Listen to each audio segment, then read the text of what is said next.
ഇന്നിപ്പോ രാഷ്ട്രീയ കേരളത്തിൽ മറ്റൊരുപാട് വിഷയങ്ങൾ ചർച്ച ചെയ്യാനുണ്ടായിട്ടും കഴിഞ്ഞ കുറച്ച് ദിവസങ്ങളായി രാഹുൽ മാങ്കൂട്ടത്തിൽ വിഷയം തന്നെയാണ് ഏറ്റവും കൂടുതൽ ചർച്ച ചെയ്ത് മാധ്യമങ്ങളിൽ നിറഞ്ഞു നിൽക്കുന്നത് നമ്മൾ കാണുന്നത്. ഇപ്പോൾ ഏറ്റവും ഒടുവിലായി വരുന്ന വാർത്തകളിൽ നിന്നും രാഹുലിനെ അറസ്റ്റ് ചെയ്യാത്തത് മുഖ്യമന്ത്രി പിണറായി വിജയൻ പറഞ്ഞത് കൊണ്ടാണ്, ഈ ഒരു വിഷയം ഇങ്ങനെ നിലനിന്നു പോയാൽ മാത്രമാണ് ശബരിമല വിഷയം ഇനി ചർച്ച ചെയ്യാതിരിക്കുകയുള്ളൂ എന്നുള്ളൊരു വാർത്തകളൊക്കെ പുറത്തു വരുന്നുണ്ട്. യഥാർത്ഥത്തിൽ രാഹുലിനെ അറസ്റ്റ് ചെയ്യാനുള്ള സാധ്യതകൾ നമുക്ക് തള്ളിക്കളയാൻ സാധിക്കുമോ? അത് ഈ അടുത്ത് തന്നെ പ്രതീക്ഷിച്ചുകൊണ്ടിരിക്കുകയല്ലേ? ചാൻസ് ഉണ്ട്. കാര്യം ഇതൊരു വ്യാജ പരാതിയാണ്. വ്യാജ പരാതിയാണെങ്കിലും പെൺകുട്ടി പറയുന്ന പരാതികൾ അത് ശരിയാണ് എന്ന് മുഖവിലക്കെടുത്താണ് പോലീസുകാർ പലപ്പോഴും അന്വേഷണം തുടങ്ങുന്നത്. അതുകൊണ്ടാണ് സ്ത്രീപീഡന കേസുകളിലടക്കം ഓണസ് അല്ലെങ്കിൽ ഓണസ് ഈസ് ഓൺ ദി അക്യൂസ്ഡ് എന്ന് നമ്മൾ പറയാറുള്ളത്. അതായത് യഥാർത്ഥത്തിൽ ആരോപിതനാണ് ആ തെളിവുകളടക്കം സ്ഥാപിച്ച് തനിക്ക് ഈ കുറ്റമില്ല എന്ന് തെളിയിക്കേണ്ടത്. അത് യഥാർത്ഥത്തിൽ നമ്മുടെ ഇന്ത്യൻ നിയമത്തിൻ്റെ ഒരു നന്മയാണ്. ഒരുപാട് പേര് ഇത് ദുരുപയോഗം ചെയ്യുക. പെട്ടെന്ന് 3 വസ്തുതകൾ, പൊതുവെ പൊതുസമൂഹത്തിൽ അറിയാത്ത വസ്തുതകൾ നിങ്ങൾക്ക് മുമ്പിൽ അവതരിപ്പിക്കാം. നേഷൻ ഫസ്റ്റ് എന്ന ചാനലിൻ്റെ വ്യൂവേഴ്സ് അറിഞ്ഞിരിക്കാനാണ്. ഒന്ന്, 2 ദിവസം മുമ്പ് വരെ കേരളത്തിലെ എല്ലാ മാധ്യമപ്രവർത്തകർക്കും അറിയായിരുന്നു ഈ പെൺകുട്ടി മാരീഡ് ആണെന്ന്. ഒരാൾ പോലും പറഞ്ഞില്ല. ഞാൻ പറഞ്ഞിട്ടാണ് നാട്ടുകാർ അറിഞ്ഞത് ഈ പെൺകുട്ടി മാരീഡ് ആണ്. 2, ഈ പെൺകുട്ടി പച്ചക്കള്ളമാണ് പറയുന്നത്. 4 ദിവസമേ കല്യാണം നിന്നു എന്നുള്ളത്. 4 ദിവസമല്ല, 1 മാസത്തിന് ശേഷം കല്യാണം ഒഴിഞ്ഞിട്ടില്ല. ഹർഷ എന്നല്ലേ പേര്? ഹർഷ അറിഞ്ഞിരിക്കേണ്ട കാര്യം, കല്യാണം ഒഴിയുക എന്നൊരു പരിപാടി ഇല്ല. കല്യാണം ഒഴിയുക എന്നൊരു സംഭവം ഇന്ത്യയിലോ ലോകത്തെവിടെയോ അങ്ങനെ ഒരു സംഭവം ഇല്ല. അപ്പോൾ ആ കുട്ടിയെ സപ്പോർട്ട് ചെയ്യാനും രക്ഷിക്കാനുമായി മാധ്യമങ്ങളും ആ കുട്ടിയും അവരുടെ അഡ്വക്കേറ്റും കൂടെ ചേർന്നെടുത്തുണ്ടാക്കിയ പുതിയൊരു സങ്കല്പമാണ് ഒഴിയുക എന്നുള്ളത്. കല്യാണം ഒഴിയാൻ എന്താ, വാടക മുറി വല്ലതാണോ ഇത് ഒഴിയാൻ? ഇപ്പോഴും അവർ ഡിവോഴ്സ്ഡ് അല്ല. ഈ നിമിഷം വരെ 2025 നവംബർ 30 11:57 വരെ അവർ ഡിവോഴ്സ്ഡ് അല്ല. ആ പെൺകുട്ടിയുടെ ഹസ്ബൻഡിനോട് ഞാൻ സംസാരിച്ചു. ഞാൻ അയാളുടെ ഫോൺ റെക്കോർഡിംഗ് അടക്കമുണ്ട്, എൻ്റെ കയ്യിലുണ്ട്. എനിക്കത് വെളിയിൽ വിടാൻ പറ്റാത്തത് ആ വ്യക്തിയുടെ ഐഡന്റിറ്റി വെളിയിൽ പറയേണ്ട എന്ന് ഉദ്ദേശിച്ചു മാത്രമാണ്. അപ്പോൾ ഒന്ന്, ആ പെൺകുട്ടി മാരീഡാണ്. 2, മാധ്യമങ്ങൾക്കെല്ലാം ഇത് അറിയാമായിരുന്നു, അവർ മറച്ചു വെച്ചു. 3, ആ പെൺകുട്ടി ഇപ്പോഴും മാരീഡാണ്, ഡിവോഴ്സ്ഡ് അല്ല. ഇനി 3, രാഹുൽ മാങ്കൂട്ടത്തിൽ കോടതിയിൽ ഒരു മാധ്യമം ആ പെൺകുട്ടിയെ നിർബന്ധിച്ചാണ് ഈ പരാതി കൊടുപ്പിച്ചതെന്നും അതിൻ്റെ ഓഡിയോ റെക്കോർഡിങ്ങും കൊടുത്തിട്ടുണ്ട്. ജനൻ TV ആണത് ചെയ്തത്. നട്ടലുള്ള ഏതെങ്കിലും ഒരു മാധ്യമം റിപ്പോർട്ട് ചെയ്തിട്ടുണ്ടോ? ഇല്ല. എന്തുകൊണ്ടാണ്? കാര്യം അങ്ങനെ വന്നാൽ രാഹുൽ മാങ്കൂട്ടത്തിൽ അത് ഗുണം ചെയ്യുമെന്ന് വെച്ചുകൊണ്ടാണ്. അപ്പം രാഹുൽ മാങ്കൂട്ടത്തിനെ വളഞ്ഞിട്ട് ആക്രമിക്കാൻ ശ്രമിക്കുകയാണ്. നമ്മൾ പൊതുജനങ്ങൾ സത്യം ഇറങ്ങി പ്രതിരോധിക്കണം. ഇത് BJPയുടെയോ കോൺഗ്രസിൻ്റെയോ CPMൻ്റെയോ പ്രശ്നമല്ല. ഇതേപോലെ അന്യായമായി വേട്ടയാടപ്പെട്ട ആളാണ് മുകേഷ് ഏട്ടൻ, അല്ലെങ്കിൽ CPMൻ്റെ MLA ശ്രീ മുകേഷ്. ഇതേപോലെ വ്യാജ പരാതിയായിരുന്നു ശ്രീ സുരേഷ് ഗോപിക്കെതിരെ. ഒരു പെൺകുട്ടിയുടെ തോളിൽ തട്ടി തമാശ സംസാരിച്ചപ്പോൾ അവളെ outraging the modesty of the woman, അല്ലെങ്കിൽ സ്ത്രീത്വത്തെ അപമാനിച്ചു എന്ന് പറഞ്ഞ് കേസെടുത്തത്. ഈ ആൾക്കാരെ തട്ടിച്ചും വെട്ടിച്ചും നമ്മൾ എത്ര കാലം പോവും? സത്യസന്ധമായി നമുക്ക് പെരുമാറണ്ടേ? നമ്മുടെ വീട്ടിലും അച്ഛനും ആങ്ങളമാരും ഒന്നുമില്ലേ? നമ്മുടെ മകനെതിരെയും നമ്മുടെ അച്ഛനെതിരെയും നമ്മുടെ സഹോദരനെതിരെയുമാണ് നാളെ ഇതേപോലെ വ്യാജ പരാതി വന്നെങ്കിലോ? ആർക്കെതിരെ ഇത് വന്നൂടെ? ഇനി ഒരു കാര്യം കൂടെ, ആ പെൺകുട്ടി പുറത്തുവിട്ടത് രാഹുൽ മാങ്കൂട്ടത്തിലോ രാഹുൽ ഈശ്വറോ അല്ല. ആ പെൺകുട്ടി പുറത്തുവിട്ട വാട്സപ്പ് ചാറ്റുകളിൽ മാർച്ച് മാസത്തിൽ നമുക്ക് ബന്ധത്തിന് ശ്രമിക്കാമെന്നും കുഞ്ഞു വേണമെന്നും പറയുന്നുണ്ട്. എന്നിട്ട് മാർച്ചിൽ 3 തവണ ബന്ധപ്പെട്ടപ്പോൾ അതിനെ ബലാത്സംഗം എന്ന് വിളിക്കാൻ ഉളുപ്പില്ലായ്മ വല്ലാത്ത രീതിയിൽ വേണ്ടേ? അപ്പോൾ പച്ചക്കള്ളം പറഞ്ഞൊരു ചെറുപ്പക്കാരനെ ഇല്ലാതാക്കാൻ നോക്കുകയാണ്. പ്രതിരോധിക്കേണ്ട ജോലി ജനങ്ങൾക്കും കോടതിക്കുമാണ്. അല്ല, ഞാനൊരു സംശയം ചോദിക്കട്ടെ. കഴിഞ്ഞ ദിവസങ്ങളിലായി ചേട്ടൻ ഉൾപ്പെടെ പലരും പറഞ്ഞിരുന്നു രാഹുലിന് അറിയില്ലായിരുന്നു ഈ പെൺകുട്ടി മാരീഡ് ആണ് എന്നുള്ളത്. അത് മറച്ചു വെച്ചുകൊണ്ടാണ് സൗഹൃദം സ്ഥാപിച്ചത് എന്നുള്ളത്. പക്ഷേ കഴിഞ്ഞ ദിവസം രാഹുൽ മാങ്കൂട്ടത്തിൽ തുറന്നു പറഞ്ഞ ചില കാര്യങ്ങളുണ്ട്. അതിൽ അദ്ദേഹം പറയുന്നുണ്ട് പെൺകുട്ടി മാരീഡ് ആണ് എന്ന് എനിക്ക് അറിയാമായിരുന്നു എന്ന്. അപ്പോൾ സ്വാഭാവികമായും രാഹുലിന് സംരക്ഷണ കവചം തീർത്ത കുറച്ച് ആളുകൾ, അതായത് ചേട്ടൻ ഉൾപ്പെടെയുള്ള പല ആളുകൾക്കും അതൊരു തിരിച്ചടിയായി മാറിയിട്ടില്ലേ? അതിൽ ഒരു വാക്ക് ഈ പറയുന്നവർ വിട്ടുകൊണ്ടാണ്. ലേറ്റർ എന്നൊരു വാക്കുണ്ട്. ഉദാഹരണം, രാഹുൽ മാങ്കൂട്ടത്തിൻ്റെ, അതാണ് നമ്മുടെ നാട്ടിലെ ആൾക്കാർ. ആ ചോദ്യം ചോദിച്ചത് വളരെ സന്തോഷകരം. ആ ചോദ്യം ചോദിച്ചത് നന്നായി. ഞാൻ രാഹുലിൻ്റെ കോടതിയിൽ കൊടുത്ത ബെയിൽ ആപ്ലിക്കേഷൻ എടുക്കാം. കോടതിയിൽ രാഹുൽ കൊടുത്ത ബെയിൽ ആപ്ലിക്കേഷനിലാണ് ഈ കാര്യങ്ങൾ പറയുന്നത്. ഇപ്പം താങ്കൾ ഉദ്ദേശിച്ച കാര്യങ്ങൾ പറയുന്നത് ഇതാണ്. രാഹുൽ കോടതിയിൽ കൊടുത്ത ബെയിലിന് വേണ്ടി രാഹുൽ കോടതിയിൽ സമർപ്പിച്ച കാര്യം. ഈ ബെയിൽ ആപ്ലിക്കേഷനിൽ 3, 4 ഓക്കെ ഗ്രൗണ്ട്സ് എന്ന് പറയുന്നതിൽ ഒറ്റ സെക്കൻഡ് ഞാനൊന്ന് എടുത്തോട്ടെ. ശരി, 3-ാം പാരാഗ്രാഫിലെ 2-ാം വരിയുടെ ആദ്യ വാക്ക് മാത്രം വെട്ടിക്കളഞ്ഞ് ബാക്കി വായിക്കുന്നവരാണ് അങ്ങനെയുള്ള കള്ളം പ്രചരിപ്പിക്കുന്നത്. ആ വരി മുഴുവനായിട്ട് ഞാൻ വായിക്കാം. ദ വിക്ടിം അല്ലെങ്കിൽ പെൺകുട്ടി contacted the petitioner Rahul Mankoottathil through Facebook. ഈ പെൺകുട്ടി അങ്ങോട്ട് രാഹുൽ മാങ്കൂട്ടത്തിനെ ബന്ധപ്പെട്ടു ഫേസ്ബുക്കിലൂടെ. Facebook and made friendship with petitioner. Rahul മാങ്കൂട്ടത്തിനോട് സൗഹൃദം സ്ഥാപിച്ചു. ഈ ഘട്ടത്തിലാണ് കല്യാണത്തിന്റെ അടക്കമുള്ള കാര്യങ്ങൾ മറച്ചു വെച്ചത്. അതിനുശേഷം ലേറ്റർ ഷീ സെഡ്, ലേറ്റർ എന്ന വാക്ക് കൃത്യമായിട്ട് അതിൽ കൊടുത്തിട്ടുണ്ട്, നിങ്ങൾക്ക് ദൂരെ നിന്ന് കാണാമെങ്കിൽ. എനിക്കറിയില്ല, ഞാനിത് മറ്റേ സ്ക്രീൻ ഇട്ടിട്ട് നോക്കിയിരുന്ന ദൂരെ കാണാമെങ്കിൽ ലേറ്റർ ഷീ ടോൾഡ്. അതിനുശേഷം ആ ലേറ്റർ എന്നുള്ള വാക്ക് സൗകര്യപൂർവ്വം ആൾക്കാരെ മായ്ക്കുകയാണ്. Later she told that her husband is committing domestic violence. Later. അപ്പൊ ആ ലേറ്റർ എന്നുള്ള വാക്ക് സൗകര്യപൂർവ്വം മറക്കുന്നതുകൊണ്ട് ആൾക്കാർക്ക് പറയുന്നതാണ്. എത്ര കാലം കള്ളം പറയും? ഒന്ന് ആലോചിച്ച് നോക്കി, എത്ര കാലമാണ് കള്ളം പറയുന്നത്? ഒരു മടിയുമില്ലാതെ കള്ളം പറയാണ്. എന്നിട്ട് ന്യായം എന്താ? അതിജീവിതയെ രക്ഷിക്കാനാണ്. ഒരു മടിയുമില്ലാതെ കള്ളം പറയാൻ ആൾക്കാർക്ക് ഒരു ഉളുപ്പില്ല എന്നുള്ളതാണ് നമ്മുടെ നാട്ടിലെ വിഷമം. അതായത് കോടതി രേഖകളെ കുറിച്ച് പോലും ആൾക്കാർ കള്ളം പറയുകയാണ്. യാതൊരു മടിയുമില്ലാതെ, യാതൊരു തത്വദീക്ഷയുമില്ലാതെ ആൾക്കാർ കള്ളം പറയുകയാണ്. അപ്പോൾ യഥാർത്ഥത്തിൽ ആദ്യം ഈ പെൺകുട്ടി രാഹുൽ മാങ്കൂട്ടത്തിനെ അങ്ങോട്ട് ബന്ധപ്പെട്ടു, സൗഹൃദം സ്ഥാപിച്ചു. അതിനുശേഷം തീർച്ചയായിട്ടും രാഹുൽ മാങ്കൂട്ടത്തിൽ അറിഞ്ഞല്ലോ, അതിനുശേഷം ഇവരുടെ ബന്ധം അറിഞ്ഞു. ഹസ്ബൻഡ് ഉപദ്രവിക്കുകയാണെന്നാണ് ഈ പെൺകുട്ടി അവകാശപ്പെട്ടത്. എനിക്കറിയില്ല ശരിയാണോ എന്ന്, അവകാശപ്പെട്ടത്. അതിനുശേഷം ഇവർ തമ്മിലുള്ള ബന്ധമായി, അല്ലെങ്കിൽ ഇവർ തമ്മിലുള്ള ലൈംഗിക ബന്ധത്തിലേക്ക് ഏർപ്പെട്ടു. കുഞ്ഞു വേണം എന്ന് പറഞ്ഞ് രാഹുൽ മാങ്കൂട്ടത്തിൽ ബന്ധപ്പെട്ടതിനെ ബലാത്സംഗം എന്നാണോ വിളിക്കുക? ഈ നാട്ടിൽ couples, living partners, husband wife ആരെങ്കിലും ആവട്ടെ, അവർ കുഞ്ഞു വേണമെന്ന് പറഞ്ഞ് പ്ലാൻ ചെയ്ത് ബന്ധപ്പെട്ട്, പിൽസ് മുഖ്യം തുടങ്ങിയ വാക്കുകൾ നിങ്ങൾ കേട്ട് കാണും, ഹർഷയും കണ്ടു കാണും. അതായത് ഒരു സിനിമാ ഡയലോഗാണ്, പിൽസ് മുഖ്യം ബിഗിലെ. നമ്മുടെ വിജയുടെ ബിഗിലെ എന്ന ഡയലോഗിലാണ് ഈ മുഖ്യം എന്നുള്ള ഡയലോഗ് വരുന്നത്. അങ്ങനെ തമാശയൊക്കെ പറഞ്ഞ് പരസ്പര സമ്മതത്തോടെ ബന്ധപ്പെട്ട് കുഞ്ഞു വേണമെന്ന് തീരുമാനിച്ചതിന് ശേഷം മാർച്ച് മാസത്തിൽ 3 തവണ അവർ ബന്ധപ്പെടുന്നതിനെ റേപ്പ് എന്നാണോ നമ്മുടെ നാട്ടിൽ വിളിക്കുക? ബലാത്സംഗം എന്നാണോ നമ്മുടെ നാട്ടിൽ വിളിക്കുക? പറയുന്നവർക്ക് എന്തെങ്കിലും ഉളുപ്പ് വേണ്ടേ? എന്തെങ്കിലും ധാർമ്മികത വേണ്ടേ? എന്തെങ്കിലും സത്യസന്ധത വേണ്ടേ? അതെ. ഇപ്പോ രാഹുൽ മാങ്കൂട്ടത്തിൽ ഇപ്പൊ ജനം ടിവിക്കെതിരെ പരാതി നൽകാൻ പോകുന്നു എന്നുള്ള വാർത്തകളൊക്കെ പുറത്തു വരുന്നുണ്ട്. ഇത്തരത്തിൽ ജനം ടിവിയിൽ പ്രവർത്തിക്കുന്ന അല്ലെങ്കിൽ ജേർണലിസ്റ്റ് ആയിട്ട് പ്രവർത്തിച്ചിരുന്നു. അതുകൊണ്ട് തന്നെ സ്വാഭാവികമായി ആ പെൺകുട്ടിക്ക് ഇനിയും ജോലിയിൽ തുടർന്ന് പോകണമെന്നുണ്ടെങ്കിൽ അപ്പൊ സ്വാഭാവികമായും അവിടെ രാഹുലിനെതിരെ പരാതി നൽകിയേ തീരൂ എന്നുള്ളൊരു സമ്മർദ്ദത്തിലായതുകൊണ്ടാണ് പെൺകുട്ടി പരാതി നൽകിയത് എന്ന് പറയപ്പെടുന്നുണ്ട്. അതിനേക്കാളൊക്കെ ഉപരി അത് ഞാൻ പറഞ്ഞിട്ടില്ല. അല്ലല്ല, ഒരു സെക്കൻഡ്. അത് ഹർഷയ്ക്ക് പറയാം. ഹർഷ പെൺകുട്ടി ആയതുകൊണ്ട് ഹർഷയ്ക്ക് പറയാം. ഹർഷ ഇപ്പം പറഞ്ഞ കാര്യം ഞാൻ പറഞ്ഞിട്ടില്ല. ഞാൻ പറഞ്ഞത് ജനം ടിവിക്കെതിരെ മാത്രമാണ്. ആ പെൺകുട്ടിയുടെ ഐഡന്റിറ്റി റിവീൽ ചെയ്യുന്ന ഒരു കാര്യവും ഞാൻ പറഞ്ഞിട്ടില്ല. ആ പെൺകുട്ടി അതെ, അല്ലല്ല, ഹർഷയ്ക്ക് പറയാം. ആലങ്കാരികമായി പറഞ്ഞാണ് കേട്ടോ, ഞാനത് ആലങ്കാരികമായി പറഞ്ഞാണ്. അതായത് ബെയിൽ ആപ്ലിക്കേഷൻ അടക്കം ആ കാര്യങ്ങളുണ്ട്, പബ്ലിക് ഡൊമൈനിലുണ്ട്. ഹർഷയ്ക്ക് അത് പറയാം. രാഹുൽ ഈശ്വർ അത് പറഞ്ഞു കഴിഞ്ഞാൽ ആ ഒരു ഗ്യാപ്പിൽ എന്നെ പിടിച്ച് 2 ദിവസം ജയിലിലിടാൻ നോക്കും. അപ്പൊ അതുകൊണ്ടാണ് ഞാൻ പറഞ്ഞത്. ഹർഷ അങ്ങനെ പറഞ്ഞോ? അങ്ങനെയാണോ? എനിക്കറിയില്ലായിരുന്നു. താങ്ക് യു ഹർഷ, ആ വിവരം പറഞ്ഞതിന്. എനിക്ക് ആ കാര്യം അറിയില്ലായിരുന്നു. അപ്പൊ പക്ഷെ അതിനപ്പുറത്തേക്ക് ഇപ്പോ വീണ്ടും ആ പെൺകുട്ടിയുടെ ഐഡന്റിറ്റി വെളിവാക്കുന്ന രീതിയിൽ ആ പെൺകുട്ടിയുടെ ഐഡി ഒക്കെ പുറത്തു വിട്ടുകൊണ്ട് ചില സൈബർ ഹാൻഡിലുകളിൽ ഇത്തരത്തിലുള്ള ഒരു പോസ്റ്റും റീൽസ് ഒക്കെ വരുന്നത് കണ്ടിട്ടുണ്ട്. പക്ഷെ അതൊക്കെ നമുക്ക് എത്രയൊക്കെ ആ പരാതി വ്യാജമാണോ അല്ലയോ എന്ന് തെളിയുന്നത് വരെ ഈ പെൺകുട്ടി വിക്ടിം ആണ് എന്നുള്ളത് തന്നെയാണ് വിശ്വസിക്കാൻ നമുക്ക് ന്യായമുള്ളൂ. പരാതി വ്യാജമാണെങ്കിലും അല്ലെങ്കിലും അങ്ങനെ ചെയ്യുന്നത് തെറ്റാണ്. ആ പരാതി വ്യാജമാണെങ്കിലും അല്ലെങ്കിലും ആ പെൺകുട്ടിയുടെ സ്വകാര്യത ഒരു കാരണവശാലും ലംഘിക്കരുത്. ആ പയ്യന്റെ സ്വകാര്യത ഒരു കാരണവശാലും ലംഘിക്കരുത്. ഇതെന്റെ മുമ്പേ ഉള്ളതല്ലേ? എനിക്ക് 2-3 ദിവസം മുമ്പ് വിളിവിടായിരുന്നല്ലോ. അതായത് ഈ പെൺകുട്ടി പരാതി കൊടുത്തപ്പോൾ മാത്രമല്ലേ പരാതിക്കാരിയും ഇരയും അതിജീവിതയും ആയത്. ഈ പെൺകുട്ടി പരാതി കൊടുക്കുന്നതിന് മുമ്പ് എനിക്ക് വെളിവിട്ടുണ്ടായിരുന്നോ? ഏതെങ്കിലും കേസ് ഉണ്ടാവൂ? ഈ പരാതി കൊടുക്കുന്നതിന് മുമ്പ് എനിക്ക് വെളിവിടായിരുന്നല്ലോ. അത് ചെയ്യാത്ത എന്തുകൊണ്ടാ? ചില മാന്യതയും മര്യാദയും ഒക്കെ നമ്മൾ കീപ്പ് ചെയ്യണമെന്നുള്ളത് കൊണ്ടാണ്. ഞാൻ സന്ദീപ് വാര്യരെ മെൻഷൻ ചെയ്ത് പോസ്റ്റ് ഇട്ടതിനാണ് സന്ദീപ് വാര്യർ മറുപടി പറഞ്ഞത്. സന്ദീപ് വാര്യർ ഇവരുടെ കല്യാണത്തിന് പോയിട്ടുണ്ടായിരുന്നു എന്നും മാസങ്ങളോളം ഇവർ ഒരുമിച്ച് തിരുവനന്തപുരത്ത് താമസിച്ചിട്ടുണ്ടായിരുന്നെന്നും ഒക്കെ സന്ദീപ് വാര്യർ തന്നെയാണ് സൂചിപ്പിച്ചത്. പക്ഷേ സന്ദീപ് വാര്യരും ഈ പെൺകുട്ടിയുടെ ഐഡന്റിഫൈ ചെയ്യുന്നതിന് ഒരു കാര്യവും വെളിവിട്ടിട്ടില്ല. ഈ പണിക്ക് ചില സൈബർ ഹാൻഡിലുകളിൽ നിന്ന് അല്ലെങ്കിൽ ചില അക്കൗണ്ടുകളിൽ അവർ ചെയ്യുന്നുണ്ട്. തെറ്റാണ്. അല്ലല്ല, അവർ ചെയ്യുന്നുണ്ട്. ഞാൻ യോജിക്കുകയാണ്. അങ്ങനല്ല.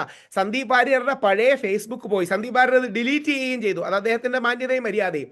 സന്ദീപ് വാര്യർ ഡിലീറ്റ് ചെയ്യുന്നതിന് മുമ്പ് സന്ദീപ് വാര്യരുടെ പഴയ ഫേസ്ബുക്കിൽ പോയി അതിന്റെ സ്ക്രീൻഷോട്ടും പോസ്റ്റും ഒക്കെ എടുത്തു വെച്ച് ആൾക്കാർ പ്രചരിപ്പിക്കുന്നുണ്ട്. അത് 99% അല്ല, 100% തെറ്റാണ്. അത് ഒരു കാരണവശാലും ചെയ്യരുത്. അത് എൻ്റെ ഓൾറെഡി ഉണ്ടായിരുന്നല്ലോ, ഞാൻ എന്തുകൊണ്ടാണ് വെളിവിടാത്തത്? ചില മാന്യതയും മര്യാദയും നമ്മളെല്ലാം പാലിക്കണം, നിയമവും പാലിക്കണം, നിയമത്തിനപ്പുറമുള്ള. അതാണ് നിയമം. അത് പ്രാബല്യത്തിലാകണമെങ്കിൽ ഈ പെൺകുട്ടി പരാതി കൊടുക്കണം. ഈ പെൺകുട്ടി പരാതി കൊടുക്കുന്നതിന് മുമ്പേ എൻ്റെ ഇതിലുണ്ട്. ഞാൻ ചെയ്യാത്ത എന്തുകൊണ്ടാണ്? നമ്മൾ പൊതുസമൂഹത്തിൽ ജീവിക്കുമ്പോൾ ചില മാന്യതയും മര്യാദയും ബഹുമാനം. ഇനി ഇപ്പോഴും ഈ പെൺകുട്ടിയുടെ, അതായത് ഈ 4 ദിവസമേ കല്യാണം നടന്നുള്ളൂ എന്നും 1 മാസത്തിന് ശേഷം കല്യാണം ഒഴിഞ്ഞു എന്നും പൊളിക്കാനുള്ള എല്ലാ സാധനങ്ങളും എൻ്റെ ഇരിപ്പുണ്ട്. ഞാൻ ഇന്നലെ റിപ്പോർട്ടർ ചാനൽ ചർച്ച ചെയ്യുമ്പോൾ സ്മൃതി മാഡത്തിനും മീഡിയ വേണ്ടി ചർച്ച ചെയ്യുമ്പോൾ അജിംസിനും വ്യക്തിപരമായ അവരുടെ മൊബൈൽ അയച്ചു കൊടുത്തു. ഞാൻ ഒരു കാര്യം ഞാൻ വേണമെങ്കിൽ ഹർഷയ്ക്കും അയച്ചു തരാം, ഹർഷയ്ക്കും ആ സാധനങ്ങൾ അയച്ചു തരാം. പക്ഷേ അതിൻ്റെ പ്രശ്നം എന്താ അറിയാമോ? ഇപ്പം നിങ്ങൾ ഇത് ഇതേപോലെ തന്നെ എടുത്തല്ലേ കൊടുക്കുന്നത്? വേറെ ഏതെങ്കിലും സാധനങ്ങൾ എടുത്ത് ഇത് ഇതേപോലെ എടുത്തല്ലേ ആ കാര്യങ്ങൾ കൊടുക്കുക? അതെ, അങ്ങനെ ഞാൻ പറഞ്ഞത്, ഡിലേ ഒന്നും ഇല്ലല്ലോ, നമ്മൾ വേറെ വേറെ ആയിട്ടല്ലല്ലോ ചെയ്യുന്നത്, ഒരുമിച്ചല്ലേ കൊടുക്കുക? അല്ല, ഒരുമിച്ചാണ്. ഈ പെൺകുട്ടി ജനുവരി 8, 2025 ജനുവരി 8 ഈ പെൺകുട്ടിയും ഭർത്താവും ഒരു പ്രമുഖ മറ്റൊരു മാധ്യമ പ്രവർത്തകയും നിൽക്കുന്ന ഫോട്ടോസും, പിന്നെ സ്കൂൾ കലോത്സവത്തിന് ഇവർ ഒരുമിച്ച് പോകുന്ന ഫോട്ടോസും, ആ പെൺകുട്ടിയുടെ ഹസ്ബൻഡിൻ്റെ പാർട്ടിക്കാർ അടക്കം വളരെ സന്തോഷത്തോടു കൂടി എടുത്തിട്ട കാര്യങ്ങൾ ഞാനിപ്പോൾ നേഷൻ ഫസ്റ്റിൻ്റെ പ്രവർത്തകർ അറിയാൻ വേണ്ടിയാണ് ഇപ്പം നമ്മുടെ ഹർഷയ്ക്ക് അയച്ചു കൊടുത്തിട്ടുണ്ട്. അപ്പോൾ ഇത് ഇപ്പോഴും ഇല്ലേ? ഇപ്പോഴും ഇടാത്ത എന്തുകൊണ്ടാണ്? ഏതെങ്കിലും വളഞ്ഞ വഴി ഇടിക്കാൻ എന്തെങ്കിലും ബുദ്ധിമുട്ടുണ്ടായിട്ടാണോ? ആ പയ്യൻ്റെ ഓഡിയോ എൻ്റെ ഇരിപ്പുണ്ട്, എന്തുകൊണ്ടാണ് ഞാൻ ഇടാത്തത്? അതൊരു മര്യാദ. ആ പയ്യൻ എനിക്ക് അനുമതി തന്നില്ല, ഞാൻ ഓഡിയോ ഇട്ടോട്ടെ എന്ന് ചോദിച്ചു, ആ പയ്യൻ വേണ്ടെന്ന് പറഞ്ഞു. ഞാൻ പറഞ്ഞു താങ്കളുടെ എനിക്ക് പാലക്കാട് വരെ പോകാൻ ബുദ്ധിമുട്ടുണ്ടായിട്ടാണ്, താങ്കളുടെ പെർമിഷൻ കിട്ടുന്ന രീതിയിൽ ഞാൻ വന്ന് മേടിച്ചിട്ട് ഇട്ടോളാം എന്ന് പറഞ്ഞു. ഇങ്ങനെയല്ലേ നമുക്ക് മുമ്പോട്ട് പോകാൻ കഴിയും? അതെ, തീർച്ചയായിട്ടും. ഇപ്പോ രാഹുലിന്റെ ഈ ഒരു, നമുക്കറിയാം തുടക്കത്തിൽ ഈ ഒരു പരാതി വന്നപ്പോൾ അല്ലെങ്കിൽ മാധ്യമങ്ങളിൽ ഈ ഒരു വാർത്ത വന്ന സമയത്ത് പല പോലീസുകാരും രാഹുലിന്റെ വീട് വളയം ചെയ്ത് നിൽക്കുന്നതൊക്കെ നമ്മൾ കണ്ടിരുന്നു. രാഹുൽ പുറത്തിറങ്ങിയാൽ പരാതി വന്നാൽ അപ്പോൾ തന്നെ അറസ്റ്റ് ചെയ്യണം എന്നുള്ള രീതിയിൽ. പക്ഷേ ഇതിപ്പോൾ പരാതിയുമായി പെൺകുട്ടി മുന്നോട്ട് പോവുകയും അല്ലെങ്കിൽ മുഖ്യമന്ത്രിയുടെ ഓഫീസിൽ ഡയറക്റ്റ് എന്ന് പരാതി കൊടുത്തിട്ടും ഇന്നും അറസ്റ്റ് നടക്കുന്നില്ല എങ്കിൽ അതിനു പിന്നിൽ മറ്റെന്തോ കൃത്യമായൊരു ലക്ഷ്യം ഉണ്ടായിട്ട് തന്നെ ആയിരിക്കില്ലേ ഈ ഒരു വാർത്ത ഇനിയും സജീവമായി തന്നെ നിൽക്കണം എന്നുള്ള ഒരു ആഗ്രഹം? ചില ആൾക്കാർ അങ്ങനെ പറയുന്നുണ്ട്, കൂടുതൽ ദിവസം ഈ വാർത്ത ചർച്ച ചെയ്യുകയാണെങ്കിൽ ശബരിമല കൊള്ളയടക്കം മറച്ചു വെക്കാം, ഈ വിഷയം CPM ഒരു അപ്പർ ഹാൻഡ് തരും. ശരിയായിരിക്കും. ഇപ്പം ഞാൻ പിണറായി വിജയനാണെങ്കിലും ഞാൻ അങ്ങനല്ലേ ചെയ്യൂ? ഞാൻ CPM ഞാൻ ഗോവിന്ദൻ മാഷാന്നിരിക്കട്ടെ, ഞാൻ പിണറായി വിജയൻ സഖാവാണെന്നിരിക്കട്ടെ, ഞാനാണെങ്കിൽ ഇത് തന്നെയല്ലേ ചെയ്യൂ? 2 ദിവസം കഴിഞ്ഞ് അറസ്റ്റ് ചെയ്താൽ മതി, വാർത്ത ഇതാവട്ടെ. അപ്പം 3-ാം തീയതി ജാമ്യം കിട്ടിയില്ലെങ്കിൽ അപ്പം അറസ്റ്റ് ചെയ്താൽ എനിക്കൊന്ന് 9-ാം തീയതി ആണെന്ന് തോന്നുന്നു തദ്ദേശ തെരഞ്ഞെടുപ്പ്. അപ്പം 3-ാം തീയതി ആ ജാമ്യം കിട്ടിയില്ല എന്നിരിക്കട്ടെ, അപ്പോൾ അറസ്റ്റ് ചെയ്യാൻ ശ്രമിക്കാം, പെട്ടെന്ന് ഹൈക്കോടതിയിലേക്ക് നീങ്ങും, അതിന് 5-ാം തീയതി ആവും കിട്ടാൻ. അപ്പോൾ ഡിസംബർ 5 വരെയെങ്കിലും ഈ വിഷയം പോകും.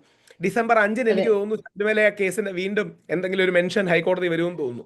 അപ്പോൾ ഇത് വെച്ച് അതിനെ കവർ ചെയ്യാം. ഇപ്പം ഞാൻ പിണറായി വിജയൻ സഖാവാണെങ്കിലും ഞാൻ അതേ ചെയ്യൂ. അതുകൊണ്ട് എനിക്ക് അതിലവരെ കുറ്റം പറയാൻ പറ്റില്ല. രാഷ്ട്രീയക്കാരുടെ കുറ്റം എന്താ അറിയോ? കുറ്റമല്ല, രാഷ്ട്രീയക്കാർ ഒരു ചെസ്സ് കളിക്കുന്ന പോലെ കളിക്കുന്നതാണ് കാര്യങ്ങൾ. പക്ഷേ നമ്മൾ പൊതുജനങ്ങൾ അങ്ങനെ ആവരുത്. സഖാവ് പിണറായി വിജയന്റെ സ്ഥാനത്ത് ഞാൻ ഇരുന്നാലും വേറെ ആരിരുന്നാലും അങ്ങനെ ചെയ്യൂ. തിരിച്ച് ഞാൻ കോൺഗ്രസിന്റെ സ്ഥാനത്തിരുന്നാൽ ശബരിമല വിഷയം മാക്സിമം ചർച്ച ചെയ്യിക്കാനേ നോക്കൂ. കാര്യം ശബരിമല വിഷയം ചർച്ച ചെയ്യുമ്പോൾ കോൺഗ്രസിനാണ് ഏറ്റവും ബെനിഫിറ്റ് കിട്ടുന്നത്. കാര്യം CPM-ന് തെറ്റ് പറ്റിയതാണ്. CPM-നെ തോൽപ്പിക്കാൻ എന്തായാലും BJP-ക്ക് വോട്ട് ചെയ്തിട്ട് കാര്യമില്ല എന്ന് BJP-യുടെ അണികൾക്ക് പോലും തൽക്കാലം അറിയാം. ഇപ്പോൾ എന്തായാലും BJP ആ വളർച്ചയുടെ ഘട്ടത്തിലാണ്, കുറച്ച് വർഷം കഴിഞ്ഞാൽ ആ സ്ഥലത്തെത്തുമായിരിക്കും. അപ്പോൾ എന്ത് ചെയ്യും? കോൺഗ്രസിന് വോട്ട് ചെയ്യണം. അപ്പോൾ അതുകൊണ്ടാണ് BJP ഒരു പരിധിക്കപ്പുറം ഈ വിഷയം സജീവമായിട്ട് എടുക്കാത്തത്. എടുത്തതിൻ്റെ പ്രശ്നം എന്ന് പറഞ്ഞാൽ CPM-നോട് ഒരു പരിധിക്കപ്പുറം ദേഷ്യം കൂടിയാൽ കോൺഗ്രസിന് വോട്ട് പോകും. അങ്ങനെയാണ് BJP-ക്കാർ വളരെ ആക്റ്റീവായിട്ട് ശബരിമല പ്രക്ഷോഭ കാലത്ത് നിന്നെങ്കിലും 19 സീറ്റ് കോൺഗ്രസ് കിട്ടിയത്. അപ്പം BJP-യും കോൺഗ്രസും CPM-ഉം എല്ലാം ഒരു ചെസ്സ് കളിക്കുകയാണ്. പക്ഷെ നമ്മൾ പൊതുജനങ്ങൾക്ക് അങ്ങനെ ചെസ്സ് കളിക്കേണ്ട കാര്യമില്ല. എല്ലാവരും ഇങ്ങനെ കാൽക്കുലേഷനിലാണ് പെരുമാറുന്നത്. ഡിസംബർ 3-ന് രാഹുലിന്റെ മങ്കുട്ടത്തിനൊപ്പം, ഡിസംബർ 5-ന് അത് സംഭവിക്കും, ഡിസംബർ 6-ന് ഇതുണ്ടാവും, ഡിസംബർ 9 വരെ ഇത് കൊണ്ടുപോകണം. ഇങ്ങനെയാണ് രാഷ്ട്രീയക്കാർ കളിക്കുന്നത്. പക്ഷെ നമ്മൾ സാധാരണക്കാർ ചെയ്യേണ്ട കാര്യമില്ല. അല്ല, അതിനപ്പുറത്തേക്ക് ഈ പറയുന്ന മാധ്യമങ്ങൾ, ഇപ്പോ നേരത്തെ ചേട്ടൻ സൂചിപ്പിച്ചതുപോലെ സാധാരണക്കാരുടെ കോടതിയായിട്ട് മാധ്യമങ്ങൾ മാറുമ്പോൾ ഈ ഒരു വിഷയം മാധ്യമങ്ങൾ ഏറ്റവും കൂടുതൽ ചർച്ച ചെയ്യുന്നത് ഇതിനേക്കാളും ജനങ്ങൾക്ക് വേണ്ടി ആവശ്യമുള്ള ഒരുപാട് വിഷയങ്ങൾ നമ്മുടെ കേരളത്തിൽ നടക്കുന്നുണ്ട്. ഇലക്ഷന് ഇപ്പോ കുറച്ച് ദിവസങ്ങൾ മാത്രം, ചുരുക്കം ദിവസം മാത്രം ബാക്കി നിൽക്കുകയാണ്. ഈ ഒരു രാഹുൽ മാങ്കൂട്ടത്തിൽ കൊണ്ട് മാത്രം മാധ്യമങ്ങളിൽ നിറഞ്ഞു നിൽക്കുന്നത്. അതിനപ്പുറത്തേക്ക് പെൻഷനുമായി ബന്ധപ്പെട്ടുകൊണ്ട് പിണറായി വിജയൻ നൽകിയ വാഗ്ദാനങ്ങളാണെങ്കിലും അതിനപ്പുറത്തെ ഇതിനു മുൻപ് പിണറായി വിജയൻ നൽകിയിട്ട് പാലിക്കാതെ പോയതും പാലിച്ചതുമായിട്ടുള്ള കാര്യങ്ങൾ, അങ്ങനെ എത്രയോ വിഷയങ്ങൾ, ശബരിമല വിഷയങ്ങളൊക്കെ ചർച്ച ചെയ്യാൻ ഒരുപാടുണ്ടായിട്ടും ഇന്നും രാഹുലിൽ തന്നെ കടിച്ചു തൂങ്ങി നിൽക്കുന്നത് ഈ പറയുന്നത് പോലെ ഇലക്ഷൻ വരെ ഇത് എത്തിക്കണം, എങ്ങനെയെങ്കിലും എത്തിക്കണം എന്നുള്ള ഒരു രീതിയിലേക്കല്ലേ. അതുപോലെ തന്നെ രാഹുൽ അല്ല, അതിന്റെ പ്രശ്നം എന്ന് പറഞ്ഞാലേ, അതായത് ശരിക്കും നമ്മൾ ചർച്ച ചെയ്യേണ്ടത് വികസനം, റോഡ്, തോട്, വിദ്യാഭ്യാസം, കേരളത്തിൽ നിന്ന് യുവാക്കൾ പോണു, സാമുദായിക സൗഹാർദ്ദം, പരസ്പരമുള്ള ഐക്യം, ഒരുപാട് കാര്യങ്ങളാണ് സീരിയസ്ലി ചർച്ച ചെയ്യേണ്ടത്. പക്ഷെ പ്രശ്നം എന്ന് പറഞ്ഞാലേ, നമുക്കെല്ലാം ഒരു ഫൈറ്റ് ഇഷ്ടമാണ്. അതായത് ഞാൻ തമാശയ്ക്ക് പറയും, എൻ്റെ അമ്മ സീരിയൽ കാണും. ഞാനപ്പോൾ അമ്മയെ ഇടയ്ക്കിടയ്ക്ക് കളിയാക്കും, അമ്മയെ എന്തൊരു സീരിയൽ ഡ്രാമയാണ് ഈ സീരിയലൊക്കെ എന്ന്. അപ്പം അമ്മ ഒരിക്കൽ തിരിച്ചു വന്ന് വളരെ പ്രസക്തമായ ഒരു കാര്യം പറഞ്ഞു, എൻ്റെ സീരിയലിലുള്ള ഡ്രാമയെക്കാട്ടി കൂടുതൽ ഡ്രാമ നിൻ്റെ ന്യൂസിലാണ്. ഒരർത്ഥത്തിൽ വലിയ ഡ്രാമ. അപ്പൊ ഈ ഡ്രാമ ഉണ്ടെങ്കിലാണ് ആൾക്കാർ കാണുന്നത്. എന്നോട് വളരെ പ്രമുഖനായ ഒരു ജേർണലിസ്റ്റ് എനിക്ക് പറഞ്ഞു, എനിക്ക് പേര് പറയാൻ പറ്റൂല, വളരെ പ്രമുഖനായ ഇപ്പൊ ആക്റ്റീവായ ജേർണലിസ്റ്റ് പറഞ്ഞു, എന്നെ ആൾക്കാർ വിമർശിക്കും, അതായത് ഈ വലിയ വലിയ സീരിയസ് ടോപ്പിക്കുകളൊക്കെ എടുക്കാതെ നിങ്ങൾ എടുക്കുന്നു, ഈ ബാക്കിയുള്ള ദിലീപ് വിഷയം, രാഹുൽ മാങ്കുളത്തിന്റെ വിഷയമൊക്കെ എടുക്കുന്നു എന്ന്. പക്ഷെ ഞാൻ സീരിയസ് ആയിട്ടൊരു ബഡ്ജറ്റ് ചർച്ച വെച്ചാൽ ഈ പറയുന്നവർ പോലും ഇരുന്ന് കാണൂല. അപ്പോൾ ഇതൊരു ബാലൻസ് ആണ്. നമുക്ക് സീരിയസ് ആയ ചർച്ചയും വേണം, എന്നാൽ വ്യൂവർഷിപ്പും വേണം. ഇപ്പൊ രാഹുൽ മാങ്കൂട്ടത്തിന്റെ വിഷയം വരുന്ന ദിവസം വേറെ പെൻഷൻ പ്രായം ഉയർത്തണോ വേണ്ടോ എന്നൊരു ചർച്ച വെച്ചാൽ പെൻഷൻകാർ പോലും ആ ചർച്ച കാണൂല, രാഹുൽ മാങ്കൂട്ടത്തിന്റെ ചർച്ചയല്ലേ കാണും. അപ്പം ഇതൊരു ബാലൻസ് ആണ്. അവിടെയാണ് നമ്മൾ സത്യത്തെ ബലി കഴിക്കരുത്, പക്ഷെ കുറച്ച് ബാലൻസ് ചെയ്യേണ്ടി വരും. ഞാനൊരു മീഡിയയുടെ ഹെഡാണെന്നിരിക്കട്ടെ, ഞാനും ഇത് തന്നെയല്ലേ ചെയ്യൂ. രാഹുൽ മാങ്കൂട്ടത്തിന്റെ വിഷയം കത്തി നിൽക്കുന്ന അവസരത്തിൽ അത് ചെയ്യും. രാഹുൽ മാങ്കൂട്ടത്തിന്റെ വിഷയം കിട്ടിയില്ലല്ലേ, അപ്പോൾ ഒരു കാര്യം നമുക്ക് ശബരിമല പിടിക്കാന്ന് പറയും. ശബരിമലയും കിട്ടിയില്ലെങ്കിൽ എന്ത് പറയും, എന്നാ നമുക്കൊരു വികസനമോ അല്ലെങ്കിൽ പെൻഷൻ പ്രായം എടുക്കാന്ന് പറയും. കാര്യം അത് എന്താ പറയുക, അതൊരു മാധ്യമങ്ങളുടെ നേച്ചറാണ്. അത് ശരിയോ തെറ്റോ ആണെന്നല്ല, അതൊരു ദൗർഭാഗ്യവശാത്ത നേച്ചറാണ്. പക്ഷെ നമുക്ക് ചെയ്യാൻ കഴിയുന്ന കാര്യം എന്താ, രാഹുൽ മാങ്കൂട്ടത്തിന്റെ വിഷയമാണെങ്കിലും ശബരിമല വിഷയമാണെങ്കിലും പെൻഷൻകാരുടെ വിഷയമാണെങ്കിലും ഏത് വിഷയമാണെങ്കിലും സത്യത്തോട് ചേർന്ന് നിന്ന്, സത്യം എന്താണോ, ട്രൂത്ത് എന്താണോ, സത്യത്തോട് ചേർന്ന് നിന്ന് അതിനുവേണ്ടി ഫൈറ്റ് ചെയ്യുക എന്നുള്ളതാണ് നമുക്ക് ചെയ്യാൻ കഴിയുന്ന ഏറ്റവും പ്രധാനപ്പെട്ട കാര്യം. അപ്പൊ നമുക്ക് സത്യത്തോട് ചേർന്ന് നിന്ന്, അത് എന്താ പ്രശ്നം എന്നറിയാമോ? അപ്പം കോൺഗ്രസിലെ പല ആൾക്കാരും ടി വിയിൽ വന്ന് പഞ്ച് ഡയലോഗ് അടിക്കുന്നുണ്ട്, മുകേഷിന്റെ കാര്യം എന്തായി എന്ന്. എന്തോ നായനാണ്, മുകേഷ് ഏട്ടനെതിരെ കള്ളപ്പരാതിയാണ്. മുകേഷ് ഏട്ടനെതിരെ വ്യാജ പരാതി നൽകിയ സ്ത്രീ ബാക്കി 11 പേർക്കെതിരെ വ്യാജ പരാതി നൽകിയിട്ടുണ്ട്. ഈ സ്ത്രീക്കെതിരെയാണ് ബാലേന്ദ്ര മേനോൻ സാറിന്റെ കേസിൽ ബഹുമാനപ്പെട്ട കേരള ഹൈക്കോടതിയിലെ ജസ്റ്റിസ് പി വി കുഞ്ഞികൃഷ്ണൻ പറഞ്ഞത് ആണുങ്ങൾക്കും അഭിമാനത്തോടെ ജീവിക്കാൻ അവസരമുണ്ടെന്ന്.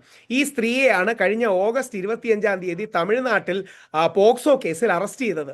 അവർ അണ്ടർ ഏജ് ആയ 16 17 വയസ്സായുള്ള അവരുടെ തന്നെ ഒരു ബന്ധുവിനെ സെക്സ് റാക്കറ്റിന് എത്തിച്ചു കൊടുത്തു എന്നുള്ളതാണ് കേസ്. ആ സ്ത്രീയെയാണ് മുകേഷ് ഏട്ടനെതിരെ ഈ പരാതി കൊടുത്തെന്ന് പറയുന്നത്. എന്ത് ന്യായമാണ്? അപ്പം മുകേഷ് ഏട്ടനെതിരെ പരാതി വന്നാൽ കോൺഗ്രസ് സെലിബ്രേറ്റ് ചെയ്യും. ഇനി എൽദോസ് കുന്നപ്പള്ളിക്കെതിരെ, നമ്മുടെ പെരുമ്പാവൂർ MLA എൽദോസ് കുന്നപ്പള്ളിക്കെതിരെ പരാതിയുണ്ട്. നമ്മൾ അറിയണം, ഹൈക്കോടതി പറഞ്ഞത് ഈ പരാതി കൊടുത്ത വ്യാജ പരാതിക്കാരിക്ക് 49 ക്രിമിനൽ കേസുകളുണ്ടെന്നാണ്. ഒന്ന് ആലോചിച്ച് നോക്കിയേ, 49 ക്രിമിനൽ കേസുകളുള്ളൊരു സ്ത്രീയാണ് നമ്മുടെ എൽദോസിനെതിരെ പരാതി കൊടുത്തത്. അത് കോൺഗ്രസ്സുകാർ പറയൂല.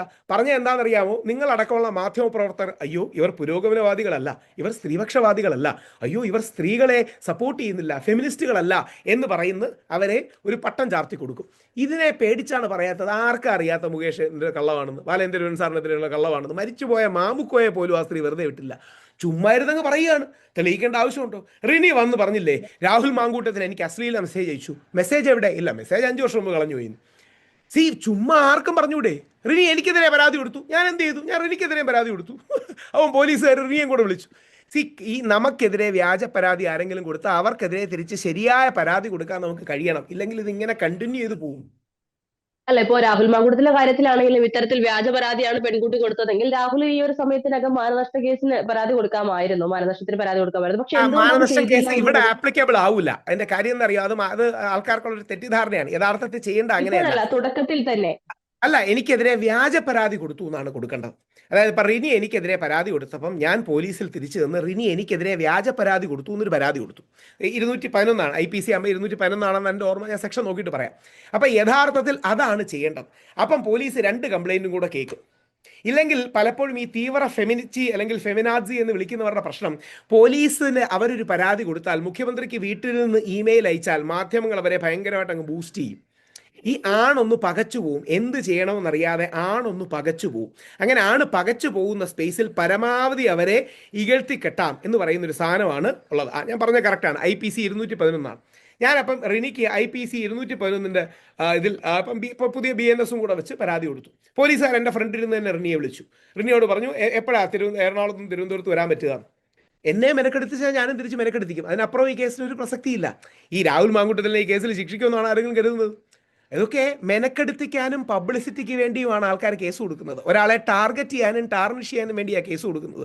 അല്ലാതെ ഈ കേസുകൾക്കൊന്നും ആത്യന്തികമായി ഒരു ആയുസ്സും ജീവനും ഇല്ല.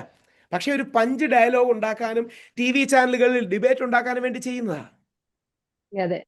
അപ്പോ ഇനി അത് വരും ദിവസങ്ങളിൽ നമുക്കറിയാം രാഹുലിന് ഏത് രീതിയിലായിരിക്കാം ഇനി നീക്കങ്ങൾ എന്നുള്ളത്. കാരണം നമ്മൾ രാഹുൽ മാങ്കൂട്ടത്തിലിനെ പിന്തുണയ്ക്കരുത്. സത്യം എവിടെയാണോ അത് പിന്തുണയ്ക്കണം. ഉദാഹരണം, രാഹുൽ മാങ്കൂട്ടത്തിൽ മുമ്പ് ചെയ്ത വലിയൊരു പാപകർമ്മം, തെറ്റായ കർമ്മം ഞാൻ ചൂണ്ടിക്കാണിക്കാം. അത് ശ്രീ മുകേഷിനെതിരെ ഇവര് മറ്റേ സെക്രട്ടേറിയറ്റിലെ സാധനങ്ങൾ നയിച്ച, സെക്രട്ടേറിയറ്റില്ല, കൊല്ലത്ത് പരിപാടി നടത്തിയപ്പോൾ ശ്രീ മുകേഷ് ഗോവിന്ദചാമിയാണെന്നൊക്കെ പറഞ്ഞ് രാഹുൽ മാങ്കൂട്ടത്തിൽ പ്രസംഗിച്ചിരുന്നു. രാഹുൽ മാങ്കൂട്ടത്തിൽ ഓർക്കേണ്ടത്, രാഹുൽ മാങ്കൂട്ടത്തിന് പ്രായം 35-36 വയസ്സാണ്. മുകേഷ് ഏട്ടൻ 40 വർഷത്തിലേറെയായി കേരളത്തിന്റെ കലാ സിനിമാ മണ്ഡലങ്ങളിൽ നിൽക്കുന്ന വ്യക്തിയാണ്. രാഹുൽ മാങ്കൂട്ടത്തിനെ കാട്ടി പ്രായമുണ്ട് മുകേഷിന്റെ സിനിമാ ജീവിതത്തിന് പോലും. ആ മനുഷ്യൻ ചുമ്മാ വ്യാജ പരാതിയുടെ പേരിൽ ഗോവിന്ദച്ചാമിയാണെന്നൊക്കെ പറഞ്ഞ് രാഹുൽ മാങ്കൂട്ടത്തിൽ വളരെ മോശമായി സംസാരിച്ചിട്ടുണ്ട്. എൻ്റെ ഇപ്പോഴത്തെ ആഗ്രഹം രാഹുൽ മാങ്കൂട്ടത്തിൽ ഈ കേസും പ്രശ്നങ്ങളും ഒക്കെ കഴിയുമ്പോൾ രാഹുൽ മാങ്കൂട്ടത്തിൽ മുകേഷേട്ടനോട് ചെന്ന് മാപ്പ് പറയണം. മുകേഷേട്ട തെറ്റിപ്പോയി, ഈ പഞ്ച് ഡയലോഗും കൂടി നിൽക്കുന്ന മീഡിയക്കാരുടെ കൈയ്യടി കിട്ടാൻ വേണ്ടി ഞാൻ പറഞ്ഞതാണ്, എൻ്റെ ഭാഗത്തു നിന്നുള്ള തെറ്റാണ്, മുകേഷേട്ടൻ ക്ഷമിക്കണമെന്ന് പറയണം. ഇതല്ലാത്ത വിഷയങ്ങളിലേക്ക് നമുക്ക് കൊണ്ടുപോകാൻ കഴിയണം. ഇത് കേൾക്കുന്ന ഓരോ ആണും മനസ്സിലാക്കേണ്ടതേ നമ്മൾ ഈസി ടാർഗറ്റ്സ് ആണ്. അതായത് പണ്ട് ഹർഷയുടെ ഒക്കെ അല്ലെങ്കിൽ ചെറിയ പ്രായത്തിൽ ഓർമ്മ കാണും, നമ്മൾ സ്ഥിരം പറയുന്ന ഒരു ഡയലോഗാണ്, നിനക്ക് വീട്ടിൽ അമ്മയും പെങ്ങന്മാരും ഒന്നും ഇല്ലേന്ന്. ഇപ്പൊ യഥാർത്ഥത്തിൽ തിരിച്ചു ചോദിക്കേണ്ടത് നിന്റെ വീട്ടിൽ അച്ഛനും ആങ്ങളമാരും ഒന്നും ഇല്ലേ എന്നാണ്. നിനക്ക് അമ്മയും പെങ്ങളും ഇല്ലേന്ന് ചോദിക്കുന്നത് നിനക്ക് അച്ഛനും ആങ്ങളമാരും ഇല്ലേ എന്നുള്ളതാണ്. ഇന്നലെ ഒരു ചാനലിന്റെ പേര് പറഞ്ഞാൽ നിങ്ങൾക്ക് പ്രശ്നമില്ലെങ്കിൽ പറയാം, മീഡിയ വണ്ണിൽ നിന്ന് അജിംസ് എന്നോട് ചോദിക്കുന്നുണ്ടായിരുന്നു, ഈ പോലീസുകാരൻ ഈ പെൺകുട്ടിയുടെ പരാതി എഴുതിയെടുത്തത് വളരെ ദുർബലമായിട്ടല്ലേ, രാഹുൽ മാങ്കൂട്ടത്തിന് ഈ പരാതി കൊണ്ട് രക്ഷപ്പെടാൻ സാധിക്കില്ലേ എന്നൊക്കെ പറഞ്ഞ് ദുർബലമായിട്ടല്ലേ എന്ന് അജിംസ് എന്നോട് ചോദിച്ചു. ഞാൻ അപ്പോൾ അജിംസിനോട് പറഞ്ഞു, എഴുതുന്ന പോലീസുകാരൻ്റെ കൈ വിറച്ച് കാണും. കാര്യം അവന് കള്ളമാണെന്ന് അറിയാലോ. ഈ പെണ്ണിന് വേണ്ടി എഴുതുന്ന പരാതി കള്ളമാണെന്നറിയുന്ന പോലീസുകാരൻ ഒരു നിമിഷം ദൈവഭയമോ ദൈവത്തിൽ വിശ്വാസം ഉണ്ടെങ്കിൽ കൈ വിറച്ച് കാണും. എനിക്കും എൻ്റെ മക്കൾക്കും എൻ്റെ മോനും സഹോദരനും നാളെ എതിരെ ആരെങ്കിലും ഇതേപോലെ കള്ളം എഴുതുമല്ലോ എന്ന് ഓർത്ത് അവൻ്റെ കൈ വിറച്ചുകൊണ്ടാണ് അവനങ്ങനെ ഈ പരാതി എഴുതാൻ ഡിലേ ആയതെന്ന് ഞാൻ പറയുകയുണ്ടായി. അപ്പോൾ സത്യമാണ് പ്രധാനം. അതാണ് നമ്മുടെ രാഷ്ട്രപിതാവ് മഹാത്മാഗാന്ധി നമ്മളെ പഠിപ്പിച്ചത്.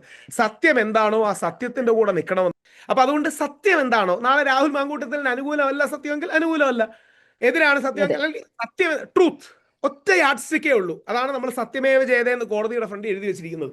സത്യമേവ ജയതേ എന്ന് എഴുതി വെച്ചിരിക്കുന്ന കാര്യം ഫാക്ട്സ് ആണ്, ട്രൂത്ത് ആണ് നമ്മൾ അടിസ്ഥാനപരമായി പറയേണ്ടത്. അതുകൊണ്ടാണ് ഒരു കാര്യം പെട്ടെന്നൊരു കാര്യം കൂടെ പറയാം. രാഹുൽ മാങ്കൂട്ടത്തിന്റെ ഈ ഓഡിയോ ഒക്കെ പുറത്തു വന്നപ്പം ചില ആൾക്കാർ, അടൂർ പ്രകാശ് സാറിനെ പോലെ വലിയ ആൾക്കാർ പോലും പറയണ്ടേ ആയിരിക്കാം, പുള്ളിയുടെ സ്ക്രീൻഷോട്ട് ആണോ വോയിസ് ആണോ എന്നൊന്നും അറിയില്ല എന്ന്. ഞാൻ അന്നേ പറഞ്ഞു, ഇത് വോയിസ് അല്ലേ, നമ്മൾ ഇതിനെ കേൾക്കുന്നതല്ലേ, രാഹുൽ മാങ്കൂട്ടത്തിന്റെ വോയിസ് അല്ലെന്ന് പറഞ്ഞാൽ നമ്മൾ ആരെങ്കിലും വിശ്വസിക്കൂ? ഈ കള്ളം പറയുന്നത് എന്തിനാണ്? സത്യം പറഞ്ഞുകൊണ്ട് നമുക്ക് പ്രതിരോധിച്ചൂടെ? കള്ളം പറയുന്നത് എന്തിനാണ്? എനിക്ക് പലപ്പോഴും മനസ്സിലാകാത്തൊരു ലോജിക്കാണ്. രാഷ്ട്രീയക്കാർ എല്ലാവർക്കും അറിയാവുന്ന വിഷയങ്ങളെ കുറിച്ച് കള്ളം പറയും. ഇത് രാഹുൽ മാങ്കൂട്ടത്തിന്റെ വോയിസ് തന്നെയാണ്, അത് സമ്മതിക്കാൻ എന്താ മടി? അതെ, ഇപ്പൊ എന്തായാലും രാഹുലിന്റെ ഈ ഒരു വിഷയത്തോടു കൂടി മറ്റു പല മാധ്യമങ്ങൾക്കും ഈ ഒരു തിരിച്ചടിയായിട്ട് തന്നെ കിട്ടിയിരിക്കുകയാണ്. കാരണം ആരൊക്കെയാണ് ഈ വിഷയം ഉയർത്തിക്കൊണ്ടുവന്നത് അവർക്കെതിരെ രാഹുലും ഈ പറയുന്ന അതിജീവിതമായിട്ടുള്ള പെൺകുട്ടിയും രണ്ടുപേരും മാറി മാറി കേസ് കൊടുക്കുന്നതുകൊണ്ട് നമ്മൾ കാണുന്നുണ്ട്. അപ്പോ രാഹുലിന്റെ വിഷയത്തിൽ എന്ത് വിധിയാണോ വരുന്നത് അതിനപ്പുറത്തേക്ക് ഈ പറയുന്ന മാധ്യമങ്ങളുടെ കാര്യത്തിൽ തീരുമാനമാകും. മീഡിയക്കെതിരെയുള്ള കേസ് സ്റ്റിക്ക് ചെയ്യാൻ ചാൻസ് ഭയങ്കര കുറവാണ്. അതായത് മീഡിയക്കെതിരെ കേസ് കൊടുക്കുന്നത് ഈ ബേസിക്കലി ഡിഫമേഷൻ എന്ന് പറഞ്ഞ വകുപ്പ് വെച്ചാണ്. അപ്പോൾ ഒരുപാട് സങ്കീർണമാണ് ഡിഫമേഷൻ കേസ് ജയിക്കാൻ. അതായത് ട്രൂത്ത് ഈസ് എ ഡിഫമേഷൻ എന്ന് പറയാം. അല്ലെങ്കിൽ നിങ്ങൾ മീഡിയക്കാർക്കും നേഷൻ ഫസ്റ്റിനും അത്യാവശ്യ ഘട്ടങ്ങളിൽ ട്രൈ ചെയ്യാൻ പറ്റുന്ന ഒരു നമ്പറാണ് റൺ ബേബി റണ്ണിൽ ബിജു മേനോൻ പറഞ്ഞു തരുന്നത്. ഒരു കാര്യം പറയണമെങ്കിൽ ഉണ്ടത്രേ എന്നങ്ങ് പറഞ്ഞാൽ മതി. രാഹുൽ ബലാത്സംഗം ചെയ്തിട്ടുണ്ടത്രേ. ഉണ്ടത്രേ പറഞ്ഞു കഴിഞ്ഞാൽ രാഹുൽ ബലാത്സംഗം ചെയ്തു നിങ്ങൾ പറയുന്നില്ല. അല്ലെങ്കിൽ രാഹുൽ ഈശ്വർ, രാഹുൽ പോട്ടെ, ഇനി എന്നെ വെച്ച് പറയാൻ, രാഹുൽ ഈശ്വർ ഒരു ഡ്രഗ് സ്മഗ്ലിംഗ് റാക്കറ്റിന്റെ ഭാഗമായിട്ടുണ്ടത്രേ, അല്ലെങ്കിൽ രാഹുൽ ഈശ്വർ റേപ്പ് ചെയ്തിട്ടുണ്ടത്രേ എന്ന് പറഞ്ഞു കഴിഞ്ഞാൽ എനിക്ക് നിങ്ങൾക്കെതിരെ കേസ് കൊടുക്കാൻ പറ്റില്ല. കാര്യം കേസ് വരുമ്പോൾ നിങ്ങൾ പറയും ഞങ്ങൾ പറഞ്ഞില്ല. ഉണ്ടത്രേ എന്ന് പറഞ്ഞാൽ അങ്ങനെ ഏതോ ഒരു ആരോപണം ഏറിൽ നിൽക്കുന്നു, അതുകൊണ്ട് ഉണ്ടത്രേ എന്ന് ഞങ്ങൾ പറഞ്ഞാണ്. അപ്പൊ ഉണ്ടത്രേ. ഇനി അതേപോലെ നമ്മുടെ മലയാളം മാധ്യമങ്ങൾ യൂസ് ചെയ്യുന്ന മറ്റൊരു മാസ്റ്റർ വേർഡാണ് അങ്ങനെയുള്ള തരത്തിൽ പറഞ്ഞു എന്നുള്ളത്. അതായത് തരത്തിൽ പറഞ്ഞു എന്ന് പറഞ്ഞാൽ നമുക്ക് എന്ത് വേണമെങ്കിലും പറയാം. രാഹുൽ മാങ്കൂട്ടത്തിൽ ആ വ്യക്തിയെ റേപ്പ് ചെയ്തു എന്ന തരത്തിലുള്ള വാർത്തകൾ പുറത്തു വരുന്നു. എങ്ങനെയാണ് തരത്തിലുള്ള വാർത്തകൾ? ഒരു കുഞ്ഞിന് വേണ്ടി ട്രൈ ചെയ്തു, കുഞ്ഞിന് വേണ്ടി ട്രൈ ചെയ്യുന്നതിൽ സെക്സ് വേണം, സെക്സ് എന്ന് പറഞ്ഞാൽ പീഡനം, പീഡനം എന്ന് പറഞ്ഞാൽ റേപ്പ്.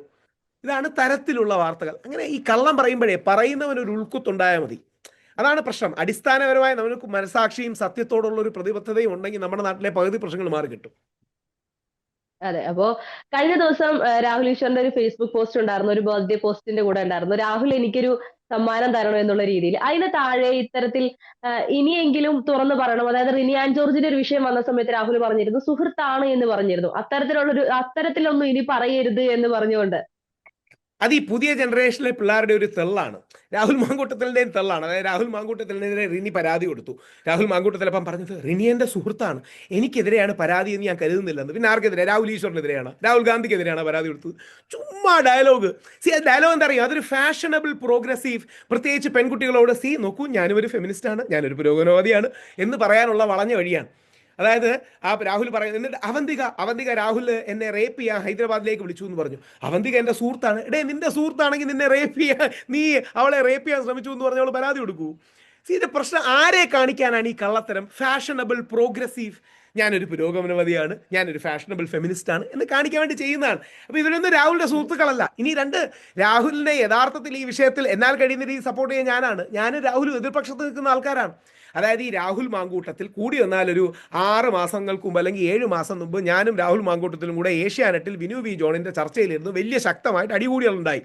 എന്നിട്ട് രാഹുൽ ഇൻസ്റ്റാഗ്രാമിന്റെയും ഫേസ്ബുക്കും കോൺഗ്രസിന്റെ ഔദ്യോഗിക ഹാൻഡിലൂടെ എനിക്കെതിരെയുള്ള പരാമർശങ്ങൾ, രാഹുൽ പറഞ്ഞ കാര്യങ്ങൾ ഇടിയിപ്പിച്ചു. അതിൽ രാഹുൽ പറയുന്നത് നോർത്ത് ഇന്ത്യയിൽ അർണബ് ഗോസ്വാമിയാണ് വിഷം, രാഹുൽ ഈശ്വറാണ് സൗത്ത് ഇന്ത്യയിൽ സ്ലോ പോയിസൺ, പതുക്കെയുള്ള വിഷം, രാഹുൽ ഈശ്വർ. എന്നിട്ട് വേറൊരു പരിപാടി, മുസ്ലിം ലീഗിന്റെ പരിപാടി, രാഹുൽ മാങ്കൂട്ടത്തിൽ പറഞ്ഞു ഇന്ത്യൻ ഫാസിസത്തിന്റെ ചിരിക്കുന്ന മുഖമാണ് രാഹുൽ ഈശ്വർ. ഞാൻ ഇത്രയും കാലം മെനക്കെട്ട് കൊണ്ടുവന്ന മെൻസ് കമ്മീഷൻ തടഞ്ഞ ആൾക്കാരിൽ ഒരാൾ രാഹുൽ മാങ്കൂട്ടത്തിലാണ്. എനിക്കതിന്റെ ദേഷ്യം കിടപ്പുണ്ട്. ഇപ്പോഴല്ല, മറ്റൊരവസരത്തിൽ ചർച്ചകളിൽ ഞാൻ തീർത്തോളാം. അതായത് ഞാൻ വളരെ ബുദ്ധിമുട്ടി കൊണ്ടുവന്ന മെൻസ് കമ്മീഷൻ എന്ന് പറഞ്ഞ് ഇപ്പോഴും എൻ്റെ പുറകെ ഇരിക്കുന്ന സാധനമുണ്ട്. ഈ മെൻസ് കമ്മീഷനെ എതിർത്ത് വോട്ട് ചെയ്യുമെന്നടക്കം പറഞ്ഞ് രാഹുൽ മാങ്കൂട്ടത്തിലാണ് തടഞ്ഞത്. ഇത് വേറെ ആരും പറഞ്ഞല്ല, രാഹുൽ മാങ്കൂട്ടത്തിൽ തന്നെ എന്നോട് പറഞ്ഞതാ. അതായത് ഇത് വേറെ തേർഡ് പാർട്ടി സോഴ്സ് ഒന്നുമല്ല, രാഹുൽ മാങ്കൂട്ടത്തിൽ തന്നെ എന്നോട് പറഞ്ഞതാണ്. എൽദോസ് കുന്നപ്പള്ളിയുടെ 246 ബിൽ നമ്പറായ മെൻസ് കമ്മീഷൻ വന്നാൽ ഞാൻ എതിർത്ത് വോട്ട് ചെയ്യുമെന്ന് രാഹുൽ മാങ്കൂട്ടത്തിൽ വി ഡി സതീശനോട് പറഞ്ഞിരുന്നു എന്ന് രാഹുൽ മാങ്കൂട്ടത്തിൽ തന്നെ എന്നോട് പറഞ്ഞതാ. അയാളോട് ആശയപരമായ ദേഷ്യമുണ്ട്. പുള്ളി നെഹ്റൂവിയനാണ്, ഞാനൊരു ഗാന്ധിയനാണ്. ആശയപരമായ പ്രത്യയശാസ്ത്രപരമായ ദേഷ്യമുണ്ട്. അത് ഞാൻ നാളെ ഒരു തർക്കത്തിൽ തീർക്കും. പക്ഷേ അതിനർത്ഥം രാഹുൽ മാങ്കൂട്ടത്തിനെതിരെ വ്യാജ പരാതികൾ വരുമ്പോൾ, കള്ള പ്രചാരണങ്ങൾ വരുമ്പോൾ നമ്മൾ അവരോട് കൂട്ടുനിന്ന് ഇയാളെ തകർക്കണമെന്നാണോ? ആശയപരമായ ദേഷ്യമല്ലേ? അതായത് ഐഡിയോളജിക്കൽ അല്ലെങ്കിൽ നിലപാടിന്റെ എതിർപ്പുണ്ടാകും. ഇന്നും നാളെയും മറ്റന്നാളും ഉണ്ടാവും. രാഹുൽ മാങ്കൂട്ടത്തിലും എന്നോടുണ്ടാവും. പക്ഷേ സത്യത്തിന്റെ ബേസിൽ നമുക്ക് എതിർക്കാൻ കഴിയണം. ശത്രുക്കളോട് പോലും, എതിരാളികളോട് പോലും അവർക്ക് അനീതി നേരിടുകയാണെങ്കിൽ നീതി മേടിച്ചു കൊടുക്കാനും, അവരെ കള്ളങ്ങളിൽ ആൾക്കാർ ആക്രമിക്കുകയാണെങ്കിൽ സത്യങ്ങളിലൂടെ പ്രതിരോധിക്കാനും നമുക്ക് കഴിയണം. അതാണ് നമ്മുടെ രാഷ്ട്രപിതാവ് മഹാത്മാഗാന്ധി നമ്മളെ പഠിപ്പിച്ചത്. അപ്പോ ഇത്രയും സമയം ഇത്ര ഡീറ്റെയിൽ ആയിട്ട് തന്നതിന് താങ്ക് യു.